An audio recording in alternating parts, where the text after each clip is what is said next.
Hello and welcome to pmclounge.com. Today we are discussing contract and its types. So there are three types: fixed price, cost reimbursable, time and materials. You should know these from PMP point of view. This makes up an important topic in the procurement management knowledge area. It is even more important to know this topic if you have never done procurement on your real life projects. A lot of PMP aspirants come from software development background where you may not have to do any kind of procurements. Thus, it is important to understand this topic. Now, if you're into reading articles, first link in the description is going to take you to an article on this topic over at our official website pmclounge.com. Also, second link as always is going to contain an entire playlist of every single video that we have done on procurement management knowledge area. All right, let's get started. All right, so let's start off our discussion with a definition of contract. Contract represents a mutually binding legal agreement, four important words here, that obligates the seller to provide the specified product, services, or results, and it also obligates the buyer to provide the monetary or other valuable consideration in return. So that is what the definition of a contract looks like. You can read it again if you're not clear yet. Now, some important points to note about contracts are: a contract can also be referred to as an agreement, an undertaking, or a purchase order, also known as PO. So these words can also be used to refer to a contract in certain texts in real life as well. So contract is formal, it is written, and it is a legally binding document. That means if you sign a contract with someone, you are now legally bound to fulfill whatever that's written in the contract. Now, contract manager or procurement manager is responsible for creating as well as managing contracts. This is important. You as a project manager are not creating documents. You may not have that expertise. It is a legally binding document, so uh, no mistakes can be afforded in this document, right? So you have a specialist, a contract manager or a procurement manager who is responsible for creating and managing contracts, which also means if you have any changes after the contract is signed, all parties involved must agree to those changes, and those changes must be documented, which means the contract manager should be involved at all times. So this is important. These are some of the important points that you should know about contracts. Let's move on. All right, so let's look at the types of contracts. There are three to be precise: fixed price, cost reimbursable, also known as cost plus, and time and materials, also known as T&M with its initials. Now, in the PMP exam and even in certain texts, you might find the initials used a lot, and that is why you should be aware of the initials of these three types of contracts. Let's move on and understand each of these. FP contracts, the fixed price contracts, these, as the name suggests, signify that you would pay a fixed amount regardless of how much it costs the vendor to do the job. Whatever it costs the vendor, you're not bothered about it because you are paying a fixed amount, which is the contract that you have signed with them. So there are three variants of the fixed price contract itself. Number one is fixed price plus incentive fee. Remember the initials here, FPIF. Now this contract includes an incentive which is over and above the fixed price of the contract, and this incentive is something that you would pay if a performance goal is achieved. As an example, the seller shall be paid an incentive of 50,000 US dollars if the contract is fulfilled before the target end date, which is the performance goal here. If you finish the job before the target end date, you get an incentive of $50,000. So that is what FPIF is all about: fixed price plus incentive fee contract. The second type of FP contract is FPAF, fixed price plus award fee. Now you may wonder what is the difference between an incentive and an award. Well, in this contract, in the purview of this contract, the difference is the fact that an award amount has a fixed maximum cap. An example could be that the seller shall be paid an award of $5,000 for each day that the job is finished prior to the target end date. But the maximum award that can be paid is 50,000 US dollars, which means if the target end date for the project was, let's say, not the project, but the contract, the target end date for the contract was 10th of February and the seller was able to complete the contract on 8th of February, then the seller is going to get an award of 10,000 US dollars because it was $5,000 per day. If the seller is able to complete the contract 10 days earlier than the target end date, so the seller can claim the $50,000 award. If the seller completes the contract 11 days prior to the target end date, the seller is still going to be paid $50,000 because that is the maximum limit. That is the maximum cap in the FPAF contract environment. Finally, number three variant of fixed price contracts is FFP, firm fixed price, which is actually the vanilla version of the fixed price contract. It doesn't include any award or any kind of incentives. This contract is used when the scope is very well known. So if you know everything that you need from the seller, you are going to use the FFP contract. A fixed price will be paid to the vendor on the agreed upon terms. An example of such contract is that the buyer will pay, let's say, $100,000 for a service to be provided by the seller for the duration of 12 months. As simple as that, as vanilla as that. This is the vanilla version of fixed price contracts, FFP. If you're looking for PMP preparation book recommendations, you can head over to pmclounge.com/resources. That's where we have listed the favorite books. Hundreds of PMP aspirants have cleared the exam using these resources. Let's talk about cost reimbursable or cost plus contracts. Remember the acronym CR, the initials. So these also come in three variants. Number one is cost plus fixed fee, CPFF.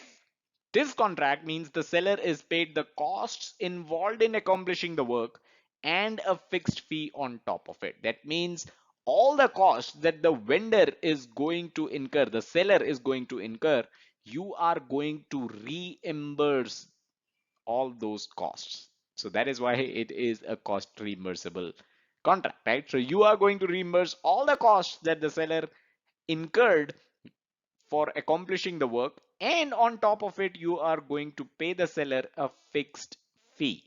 So these costs could be for, let's say, raw materials, these costs could be for facilities, these costs could be anything that the seller needs to use in order to accomplish the work. You're going to reimburse that cost and you're going to pay a fixed fee on top of those costs. This is CPFF contract. An example is the buyer will pay for all the costs plus a fee of 10,000 US dollars. Pretty simple. That's how CPFF works. The second type of cost reimbursable contract is cost plus award fee. Now, I hope you remember what award was when we talked about fixed plus award fee contract. It's the same here. The contract means that the seller is paid the costs, that means the costs are reimbursed, and an award fee based on buyer's evaluation of seller's performance. The award is going to have a maximum cap, an upper limit, a fixed upper limit. So an example of such contract is that the buyer will pay for all the costs plus an award fee of maximum $10,000 based on seller's performance. Now this performance goal can again be the same as what we discussed in FPAF contract as well. That is giving a certain amount to the seller for completing the contract before the target end date. So it can be the same here.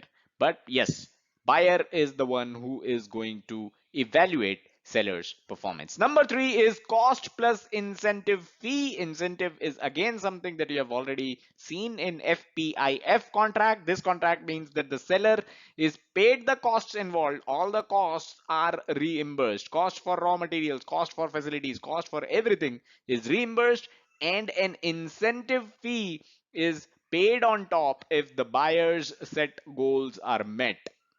An example of such contract is the buyer will pay for all costs plus an incentive fee of $5,000 if the product, service, or result is delivered 2 weeks early. So this is a set goal. Again, the only difference between an award and an incentive is that an award will have a maximum cap, an incentive is a fixed amount.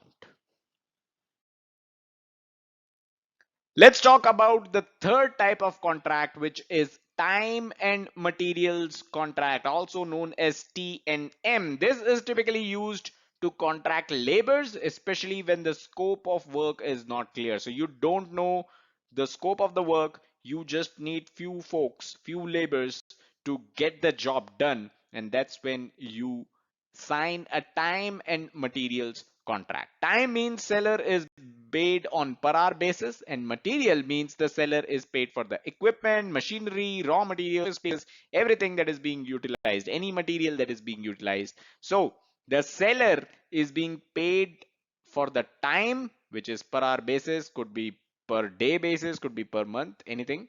And the seller is also being paid for the materials being used as part of this contract. It is generally used for smaller projects, obviously, and an example of such contract is that the buyer will pay $30 per hour plus the material cost to the seller. So this is an example of time and materials contract, also known as T&M contract. All right, let's look at some quick snaps for you to understand these three contracts better. Starting off with fixed price FP contracts. Seller has a strong incentive to control cost here because seller is not being reimbursed for everything that they are going to use to accomplish or complete the contract. So they are only being paid a fixed price. So they would like to control cost, and that means you are going to pay less, which also means the risk here is with the seller because the seller is being paid a fixed price. If the cost of accomplishing the contract, if that moves beyond the fixed price, then seller is at risk. The seller is going to be at loss. So the risk here is with the seller. You as a buyer, you require less effort to keep track and monitor on what's happening on the work side of this contract. Finally, seller can quote less initially to get the contract, which is a good trick that they can play. But later on, if you have any change requests, that can prove to be very, very expensive. The scope needs to be clearly defined. So the statement of work should have all the details so that you don't fall in the situation where you need to raise and get a change request approved. So those were some quick snaps for FP contracts. Let's talk about the other two as well. Okay, let's look at some quick snaps of cost reimbursable or cost plus contract. Seller can quote less fee as the cost is covered by the buyer. So ideally they should be quoting less fee because you are anyways going to reimburse all the cost that the seller is going to incur. All seller invoices must be audited, which means your overall efforts are increasing here as a buyer, because in fixed price contracts you need not do any auditing of any invoice because there was a fixed price that you were paying. But here, since you are reimbursing, all the invoices need to be audited. Also, the seller may not focus on cutting costs, something that they will definitely focus on in the fixed price contract. But here, since everything is reimbursable, they are not going to focus on cutting costs. So this can actually turn out costly for you as compared to fixed price contracts. Finally, some quick snaps from the T and M contracts, the time and material contracts. Scope need not be finalized before the contract is awarded because you are anyways paying for the time and you are anyways paying for the materials. So you need not have a finalized schedule before you can award this contract. This may prove out to be costlier for larger, more complex projects because you do not have the scope final and you are going to consistently be paying for the time as well as the materials. Seller work needs to be monitored timely, increasing the overall buyer effort. So what all is the seller doing? You have to monitor timely because you are paying for the time of the seller as well. Just like cost reimbursable contract, the seller may not focus on cutting costs because again, you are reimbursing for the materials involved. So the seller may not focus on cutting down the costs in T&M contract. Here's the question for you. What type of contract would you prefer signing for the construction of your house? FP, CRT, and M. Let me know in the comments. Definitely looking forward to your answers. So that's all that we had in this video. I hope it was helpful and you were able to understand contracts and its types. Smash that like button if you got value out of it. It helps us stay motivated and create more free content. Subscribe to the channel and hit the bell icon to stay notified whenever we upload new videos. And don't forget to check out the website pmclounge.com, your number one free PMP resource. Thank you and have a nice day.